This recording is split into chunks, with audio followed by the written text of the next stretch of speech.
Quando Jesus chegou ao outro lado do mar, a terra dos Gadarenos, dois endemoniados vieram ao seu encontro, vindos dos sepulcros. Eles eram tão perigosos que ninguém podia passar por aquele caminho.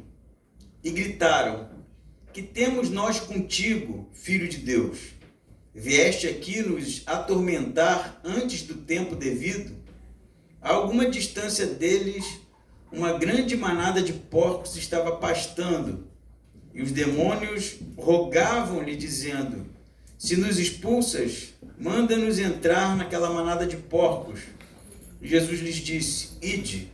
Então eles saíram e entraram nos porcos, e toda a manada se precipitou pelo despenhadeiro no mar e morreu nas águas. Os que cuidavam da manada fugiram, e chegando à cidade divulgaram todas essas coisas, e o que acontecera aos endemoniados. E toda a cidade saiu ao encontro de Jesus, e vendo, rogaram-lhe que se retirasse daquela região. Nós entramos na sessão, como estudamos nos domingos passados, da autoridade de Jesus. Fazendo uma breve recapitulação, Mateus ele vai iniciar falando do chamado de Jesus e do ministério de Jesus, através do batismo, Jesus sendo tentado no deserto como prova de que ele era o Filho de Deus, obediente. No segundo momento você vai ter a sessão de ensinos, não é? O Sermão do Monte, as bem-aventuranças. Aí então, no capítulo 8, Mateus começa a demonstrar o poder milagroso de Jesus. Poder de cura, poder sobre a natureza e agora também poder sobre demônios. Então nós iniciamos a nossa leitura na travessia, né, do mar para o outro lado, que é o que Mateus nos conta. Nós vimos semana passada que Jesus então vai entrar no barco com os discípulos e eles vão ser surpreendidos por uma tempestade, não foi isso? E a pergunta que fica no final daquela porção é: quem é este homem que até o vento e o mar lhe obedecem? Não é isso? Essa é a pergunta dos discípulos, né? No versículo 27, aqueles homens se admiraram, dizendo: quem é este que até os ventos e o mar lhe obedecem? A pergunta suscita uma falta de informação, de compreensão de quem era Jesus, porque até então a cura de doentes, de enfermos e expulsão de demônios era algo sobrenatural, mas era algo mais admitível, não admissível, do ponto de vista do Antigo Testamento. Os profetas curaram também, os profetas tinham autoridade sobre as doenças, mas algo como um poder sobre a força da natureza, como ventos, tempestades e mar, era algo que eles não conheciam. Isso vai deixá-los em um estado realmente de assombro diante do que estava acontecendo e que suscita a pergunta porque eles realmente não sabem quem é este homem. Mas os demônios sabem. O que Mateus levanta para nós enquanto questionamento dos apóstolos, na sessão seguinte, os demônios sabem muito bem quem é Jesus. Não é à toa que na boca dos demônios está o que temos nós contigo, ó Filho de Deus. Então, Mateus busca nos ensinar e ensinar para os destinatários originais que Jesus também é autoridade sobre espíritos demoníacos e eles reconhecem a sua divindade. O texto começa falando, né, que Jesus, quando chega depois, né, da tempestade do outro lado do mar, diz que ele vai chegar na terra dos Gadarenos e muitos identificam essa cidade como a cidade de Gadara. Há uma discussão sobre se é Gadara ou se é uma outra cidade chamada Kesla, mas o fato é que essa cidade ou essa região, ela era de maioria gentílica. Isso significa que essas pessoas que viviam lá não eram judeus. Ali era o limite da Israel. Por isso então nós vamos encontrar no texto o fato deles criarem porcos, né? E nós sabemos que o judeu não tem nenhum tipo de contato com porcos, porque, segundo o livro de Levítico, era um animal impuro, eles não comiam, eles não cuidavam, era algo para eles que realmente não poderia fazer parte do seu cotidiano, da sua vida religiosa. Mas nessa região tinha porcos. E Marcos vai dizer para nós que era uma manada de 2.000 porcos. É porco pra caramba, né? Então quer dizer que a economia da cidade provavelmente girava em torno, né, da criação de porcos e venda de porcos. Isso também era usado para alimentação e nos demonstra de que não era uma região judaica, né? E que não respeitava então o livro de Levíticos e toda a dieta judaica daquele tempo. Diz o texto, Jesus, quando chega lá, do outro lado, os endemoniados foram ao seu encontro. Isso já é algo que a gente precisa perguntar para o texto, né? Porque eu penso, a primeira impressão que tenho é que se Jesus tem autoridade sobre eles deveriam fugir, né? Não é isso? Sair correndo, se esconder. Mas eles vão ao encontro de Jesus, e não é só nesse momento, em outros momentos em que vai acontecer eventos semelhantes, que Jesus expulsa demônios, esses demônios vão ao encontro de Jesus. E a pergunta que fica para nós é por que eles se comportam dessa maneira? Eu vou procurar responder à medida em que nós lemos o texto, mas é uma pergunta realmente que precisa ser frisada. Eles vão ao encontro de Jesus, e diz o texto que eles vinham dos sepulcros. Todos os 3 evangelhos, tanto Mateus, quanto Marcos, quanto Lucas, vai dizer que eles viviam nos sepulcros. Lucas ainda vai dizer que eles viviam nus, despidos, né? Marcos diz para a gente que tentaram prendê-los com correntes, porque eles eram muito violentos, mas eles arrebentavam as correntes em uma força sobre-humana. Os sepulcros eram, não como nós conhecemos hoje, cemitérios em que as pessoas são enterradas no chão, né? Mas eram colocados em uma espécie de cavernas, não é? Pequenas cavernas nas pedras. Quando não natural, se cavava assim, se colocava então o morto ali dentro daquele lugar, e no caso dos judeus, esperava a putrefação passar, e os ossos eram colocados em ossuários, né? Que eram pequenas caixas de pedra. Isso até hoje a arqueologia encontra aos montes, né? Então provavelmente nessa região era algo parecido. Os sepulcros eram cavernas, e esses homens, esses 2 endemoniados em Mateus, viviam nesses sepulcros, lugar de sepultamento, lugar de morte, que também é algo para o judeu impuro, né? Eles não tocavam cadáveres, a não ser no caso de enterro, né? E mesmo assim eles eram, por um tempo, tidos como impuros e deveriam, né, passar por um processo de purificação religiosa. Aqui esses homens, eles são tomados por essa força caótica a ponto de serem retirados da cidade, do convívio social, e serem levados para lugares ermos, lugares em que as pessoas não costumavam ir. Lucas vai dizer que eles foram retirados de suas famílias e levados para os sepulcros. Então eles ficavam por lá, e vou trazer informação dos outros evangelhos, porque todos contam a história e são ricos em detalhes, né?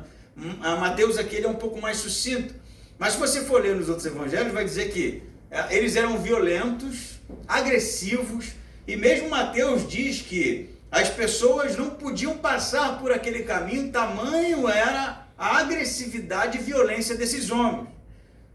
Os sinóticos também falam para nós que eles se cortavam com pedra e se lançavam no fogo, não é? Tentando, quem sabe, causar dano àquelas pessoas. Então diz o texto para a gente que quando eles veem Jesus, eles vão ao encontro de Jesus, e diz para nós ainda no 28 que eles eram tão perigosos que ninguém podia passar por aquele caminho. Então vocês pensam em pessoas completamente treslocadas, né? Agressivas, violentas, e que intimidava as pessoas a ponto das pessoas não quererem passar por ali. Eles vão correndo ao encontro de Jesus, se lançam no chão, e no 29 dizem assim, e gritam. Então, para quem já leu esse texto, imaginou uma cena, né, do endemoniado de joelho, né, de maneira bem gentil. Filho de Deus, o que temos nós contigo? A ideia não é essa, não. Eles estão gritando de maneira animalesca, né? Provavelmente é o cenário, de maneira agressiva. Eles vão ao encontro de Jesus e em determinados momentos parece que é na tentativa de confrontar, mas em percebendo a autoridade de Jesus, eles precisam se prostrar, né? Eles não são forças tamanha para uma oposição. E eles gritam, né, diz o 29, que temos nós contigo, Filho de Deus. Há duas exclamações aqui. A segunda é vieste aqui, a primeira interrogação, né? Mas num tom realmente de confronto, vieste aqui nos atormentar antes do tempo devido. O motivo deles buscarem Jesus, né? Há realmente uma variedade de compreensão sobre o porquê disso. Alguns acham que eles vão, como falei, confrontar Jesus, mas em percebendo a autoridade de Jesus, eles precisam se submeter.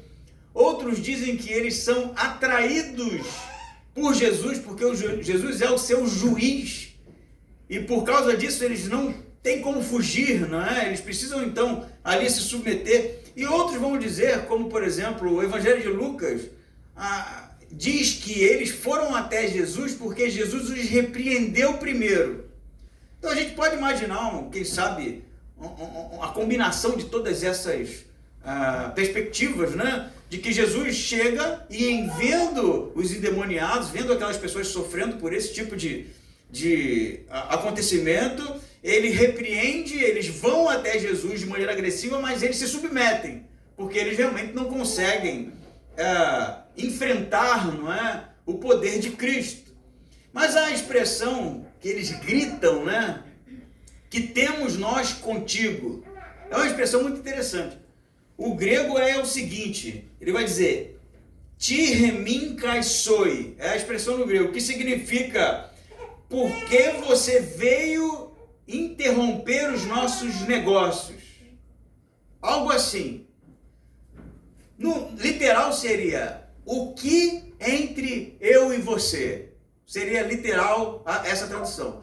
Mas o que no final da história, a interjeição deles é, porque você veio aqui atrapalhar? O que nós temos em comum com você, para você estar aqui nesse momento, antes, né, do tempo? É uma expressão usada por Jesus, por exemplo, no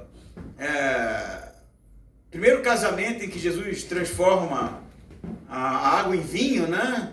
E que a mãe de Jesus, Maria, faz um pedido a Jesus para que ele ajudasse. Ele diz, o que tenho eu contigo, não é isso? Ainda não é chegada a minha hora. É uma expressão, inclusive, bem próxima dessa aqui.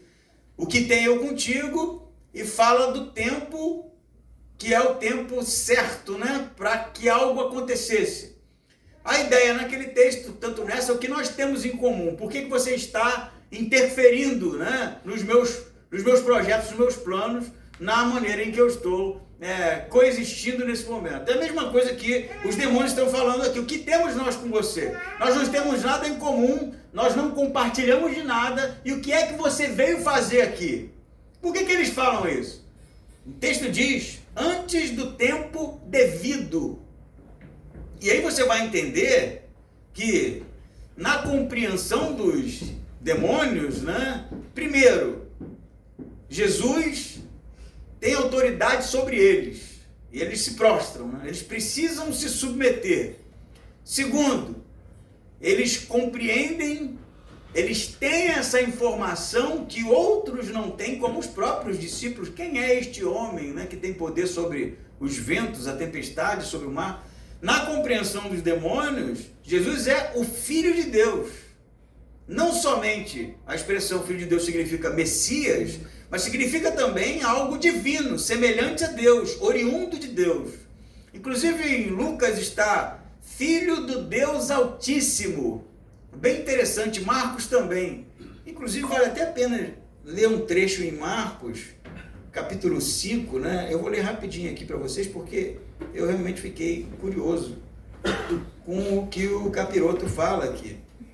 Ele fala assim, versículo 7, clamando em alta voz, que tenho eu contigo, Jesus, filho do Deus Altíssimo. Então, olha a teologia do demônio, dos demônios, né?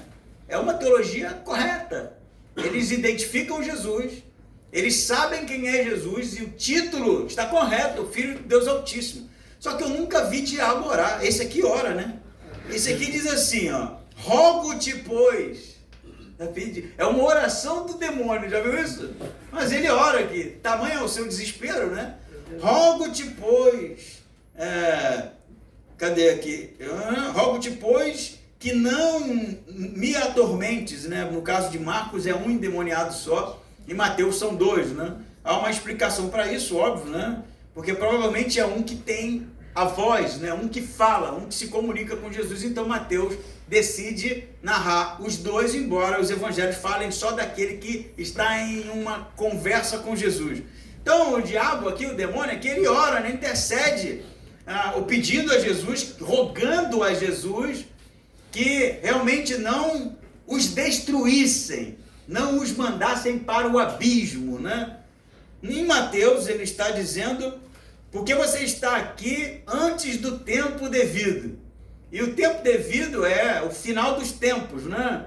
Como todo o evangelho fala, e Apocalipse principalmente, que fala que o diabo e seus anjos serão julgados e lançados no lago de fogo e enxofre, né? Assim também como o anticristo, o falso profeta e todo aquele que não foi encontrado no livro da vida. Então há um evento escatológico, apocalíptico, né? No final dos tempos, em que todos serão julgados, inclusive os demônios. E eles sabem disso. Isso que é interessante no texto, sabe? Pegar as sutilezas. Eles não estão enganados. Eles não vão ser surpreendidos. Eles sabem. Eles sabem, inclusive, quem é Jesus, a autoridade de Jesus, e aquele momento os surpreendeu porque não é o fim ainda. E por que você veio aqui então? Você vai destruir a gente antes do tempo? É isso que eles estão falando. E aí eu posso parar por aqui para falar algo bem interessante para a gente compreender. Deus já revelou para nós através da sua palavra que julgará, como falei. Há um tempo específico, inclusive o tempo aqui, né, no texto, a palavra tempo vem do grego kairos, e o kairos é um tempo determinado por Deus. Tem duas palavras para tempo no Novo Testamento. É o cronos, que é a temporalidade humana, né, evento seguido de evento, segunda, terça, quarta, quinta, e assim sucessivamente. E o kairos é um tempo com propósito, um tempo determinado por Deus para que algo acontecesse. E é isso que eles falam aqui. Vocês veio nos atormentar antes do kairos, né? Antes do tempo certo, antes do tempo determinado por Deus. Então eles têm um tempo. Deus virá julgá-los. Eles sabem disso. E se você fosse um demônio, que eu espero que você não seja, e você soubesse que você tem um tempo limitado, o que você faria? Tentaria causar o máximo de dano possível, não é isso? É óbvio. Eles sabem. O que você está fazendo aqui? Não é o tempo ainda. A gente ainda tem um tempo. A gente ainda tem um tempo para causar a destruição, o caos. Então, segundo o texto, as forças do mal, as potestades, elas precisam realmente causar o máximo de dano possível, porque elas já sabem de antemão que serão julgados e condenados por Deus. Isso a gente precisa realmente prestar atenção. Uma segunda coisa que eu posso falar para você é que Jesus, quando chega nessa região, que nesse momento é descrita para nós como uma região dominada por forças demoníacas, ele liberta, ele invade o território deles. Ele vai levar luz para um lugar de escuridão.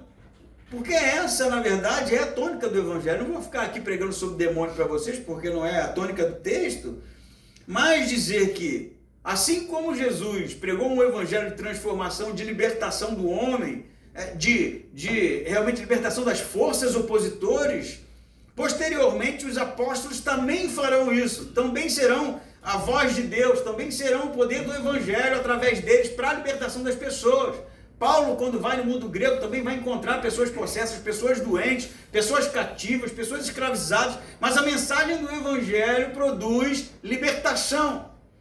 Da mesma maneira, nós, como igreja, como representantes do Evangelho de Cristo, como pessoas transformadas por Jesus, como aqueles que foram alcançados pelo Evangelho da Graça, precisamos ser luz onde nós estamos.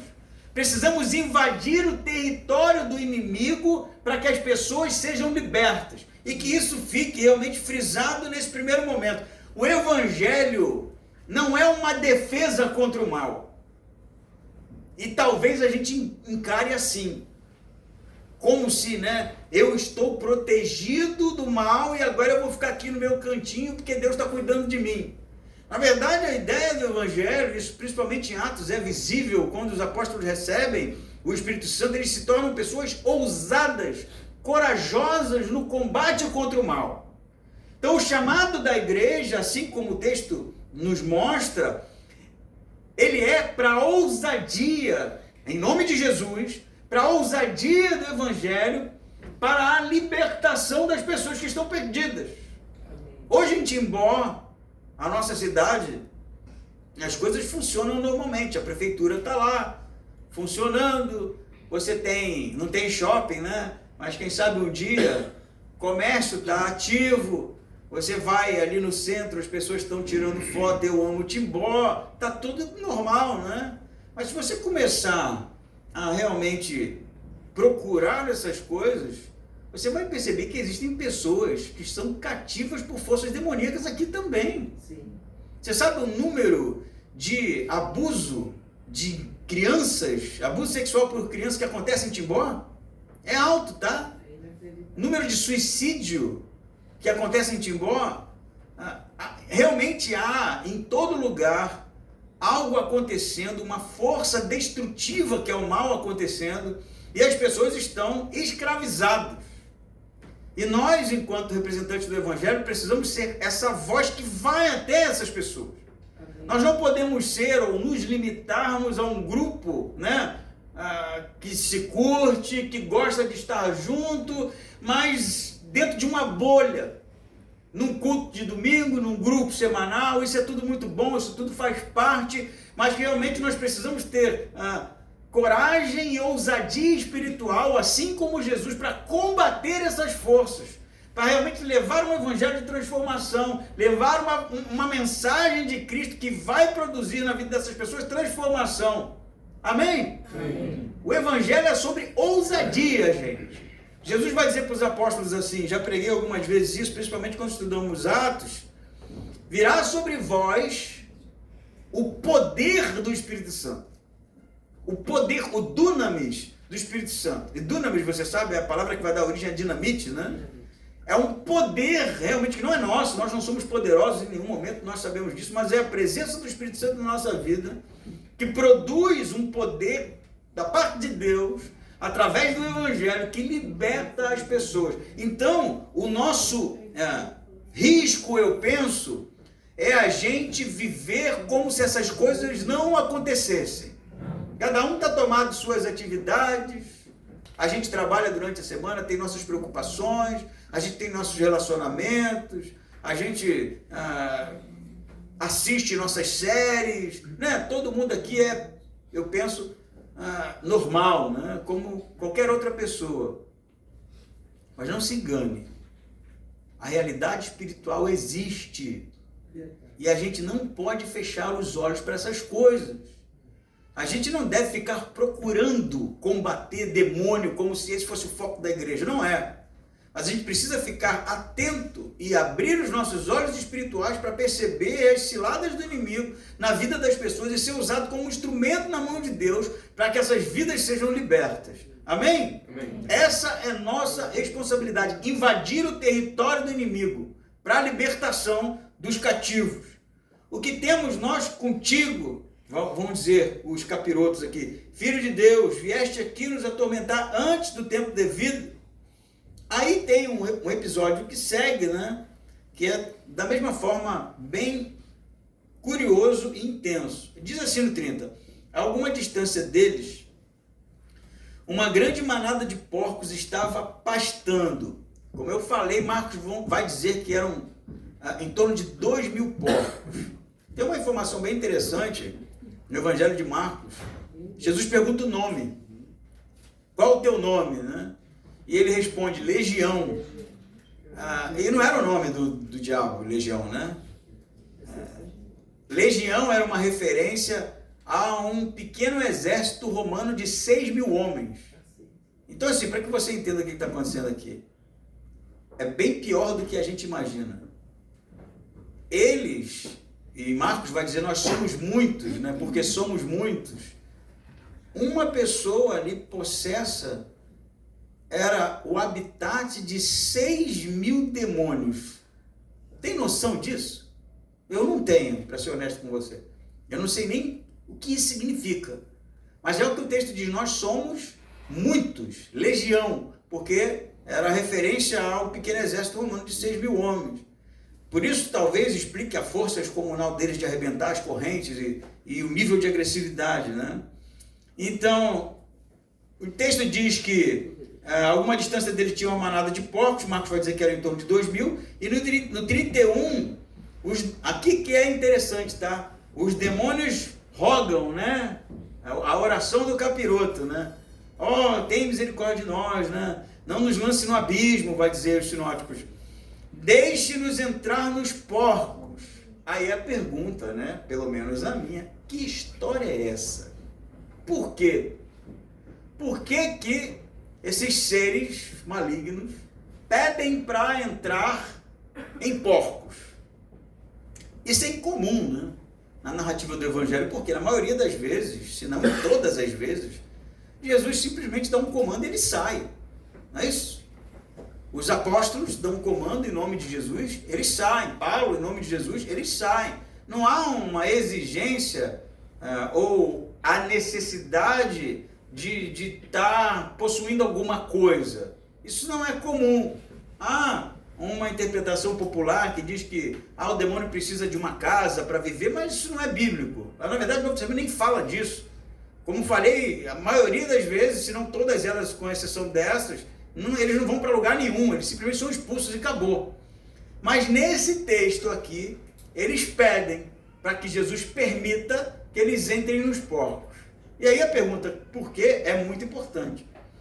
Há uma interpretação que diz que Jesus permite e eles pedem porque os demônios do primeiro século, e há relatos, né, textuais desses episódios do primeiro século, do segundo século, isso já acontecia, né?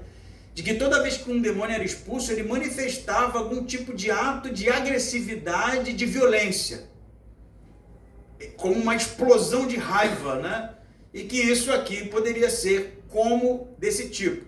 Outras interpretações falam que demonstra o tipo de desprezo que essas forças têm pela criação de Deus, destruindo os porcos, já que não poderiam destruir as pessoas naquele momento, aqueles dois iriam destruir os porcos. Mas tem uma terceira que eu acho que realmente é que a gente vai adotar, porque me parece ser a mais textual.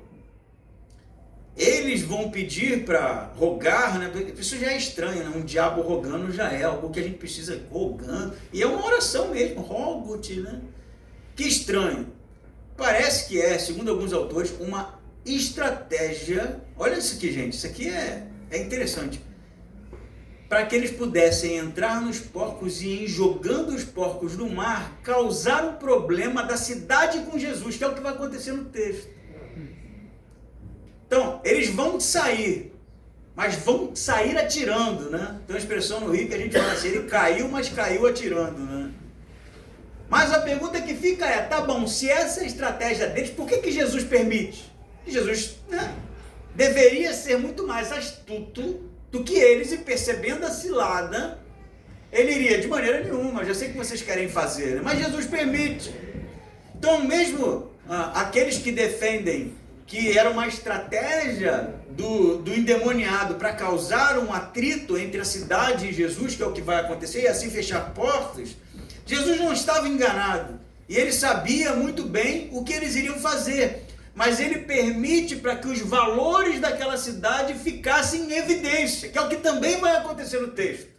Então eles pedem, deixa a gente entrar nos porcos, rogo-te que nos permita, porque eles querem colocar a cidade contra Jesus, porque os porcos eram o principal sustento daquela cidade, né, me parece.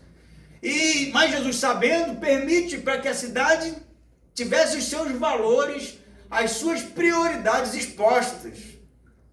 Isso sendo verdade, me parece que o texto é bem enfático.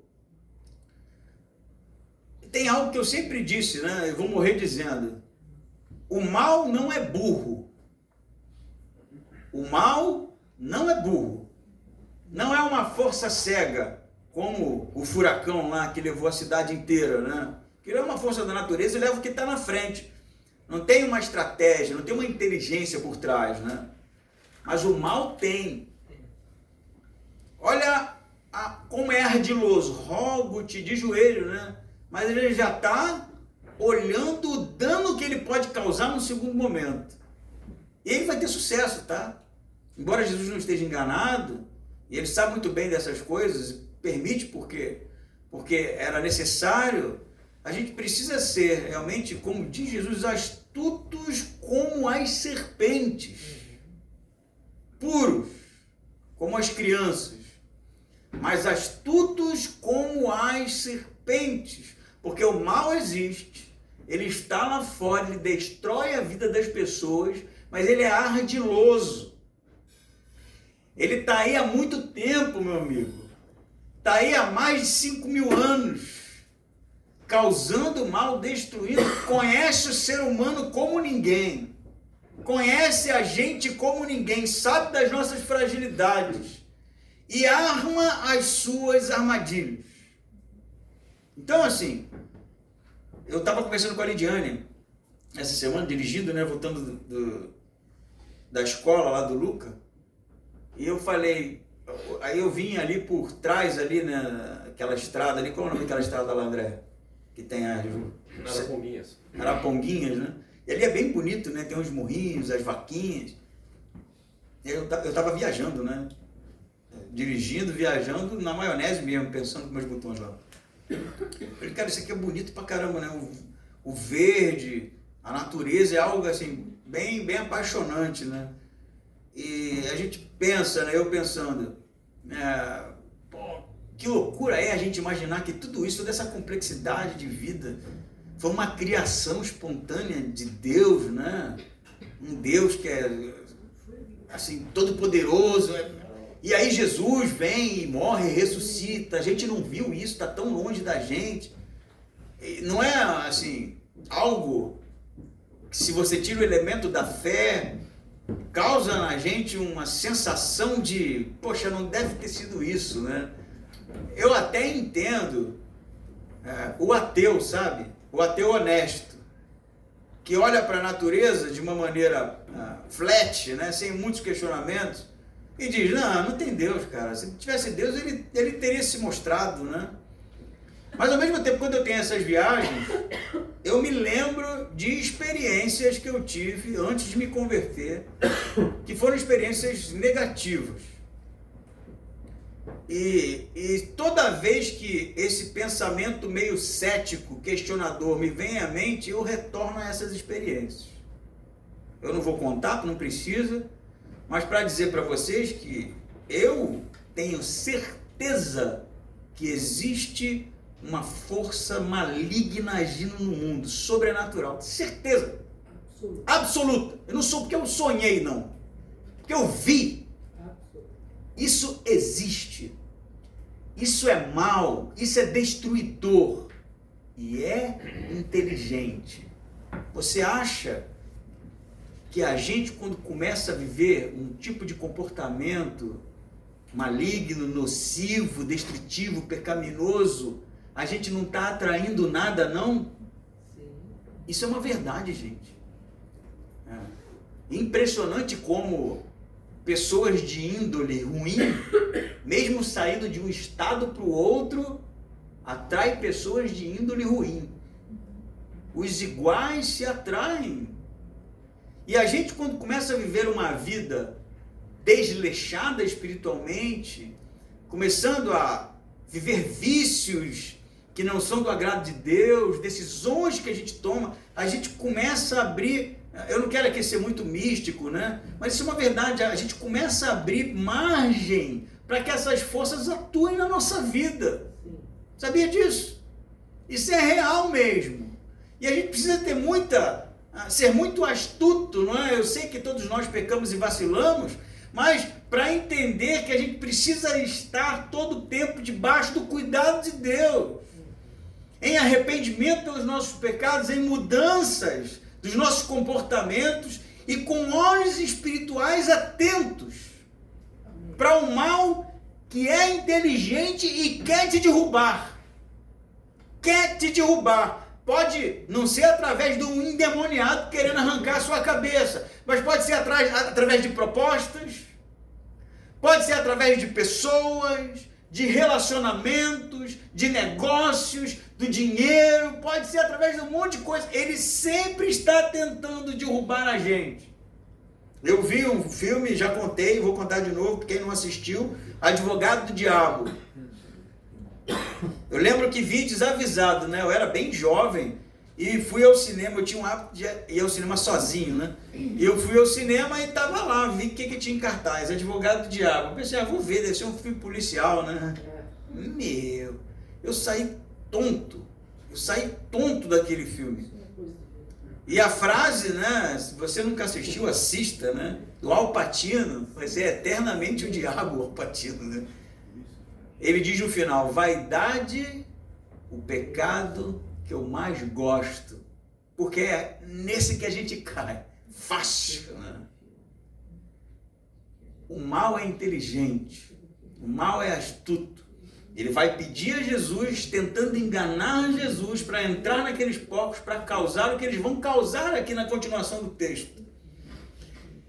E o 31 diz assim, os demônios rogaram-lhe dizendo, se nos expulsas, manda-nos entrar naquela manada de porcos. Aí Jesus diz, ide. Então eles saíram e entraram nos porcos e toda a manada se precipitou pelo despenhadeiro no mar e morreu nas águas. Então 2.000 porcos, né, segundo os evangelhos, são lançados nas águas. Aí o que acontece no 33 é que os pastores de porcos, né, até um título bom, né, para a mensagem, né? Pastores de porcos. Gente, isso dá uma crônica, né? Os pastores de porcos. Eles ficaram com medo. Assim, o episódio provavelmente foi assustador, né? Os endemoniados chegando daquele jeito, né? Agressivo, grunhindo, gritando. Jesus dá o comando, eles expulsam, de repente uma manada de porco desce o morro correndo, 2.000 porcos começam a se lançar nas águas. O que você acha que os pastores aqui de Porto Geral saíram fora, saíram correndo, né? Fugiram, diz o 33. E chegando à cidade, divulgaram todas essas coisas e o que aconteceram aos endemoniados. Aí você pensa, caramba, eram endemoniados conhecidos, né? Jesus expulsa os endemoniados, o que a cidade vai fazer? Pô, vai vir dizendo, vem Jesus, vem na minha casa, tem doente aqui, tem mais endemoniado aqui, né? Tem gente precisando aqui de um poder como esse, de cura. Mas não é isso que eles fazem, não. Diz o texto assim, e toda a cidade saiu ao encontro de Jesus e vendo, rogaram-lhe que se retirasse daquela região. Ué, o que aconteceu com esse povo? E Jesus foi embora mesmo, né? E nos evangelhos não voltou mais lá. Você sabe por que eles pedem para Jesus se retirar? Porque eles preferem os porcos. Porque Jesus era um problema econômico para a cidade, para aqueles que cuidavam e viviam de porcos, cujo negócio eram porcos. Vai embora daqui. A gente prefere os endemoniados, porque é um mal contido, sabe? É mal, mas está lá, todo mundo já sabe, é só não passar lá. E se você olhar a sociedade que nós vivemos, mesmo tendo esse texto 2.000 anos, continua sendo dessa forma. Não adianta a pessoa viver uma vida, né, destrutiva e passar por uma transformação através do Evangelho, corrigir a vida, as pessoas continuam condenando. Não é assim? Não adianta, mesmo tendo provas de uma transformação real que o Evangelho causou na vida das pessoas, o mundo continua nos perseguindo. O mundo continua nos acusando. O mundo continua odiando a Jesus. E eu vou dizer para você, o ódio a Cristo é demoníaco. É demoníaco. A gente vê aí, não quero politizar nada aqui, mas quem é que está vinculando na mídia o massacre dos cristãos nigerianos? Ninguém.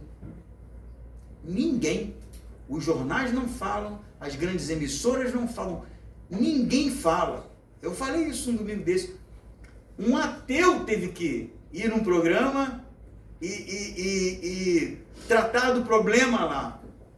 Porque as pessoas simplesmente não se importam. Eu não sei se você está indo comigo lá, gente, mas eu vou dizer para você. Se eles não se importam com a morte de cristãos nigerianos, você acha que eles se importam com a nossa?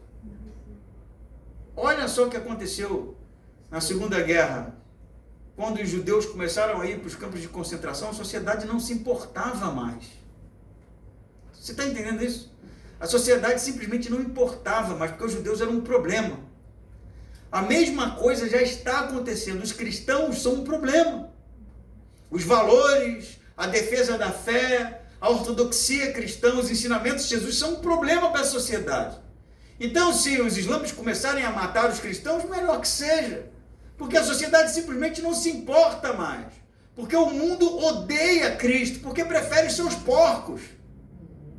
Porque preferem os bens materiais, porque preferem a economia, porque preferem tantas outras coisas, que não esse povo, que realmente defende valores oriundos desse tal de Jesus, que é problemático e que ensinou coisas radicais.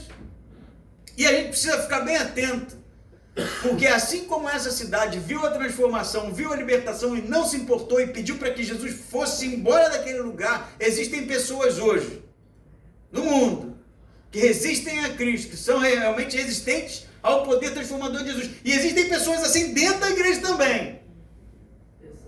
Sabia disso? Sim. Que quando é sobre os nossos porcos, a gente manda Jesus sair. Sobre as coisinhas superficiais, a gente bota até no grupo de oração. Ore por mim, que eu estou com a perna doendo, não, o dente inflamado.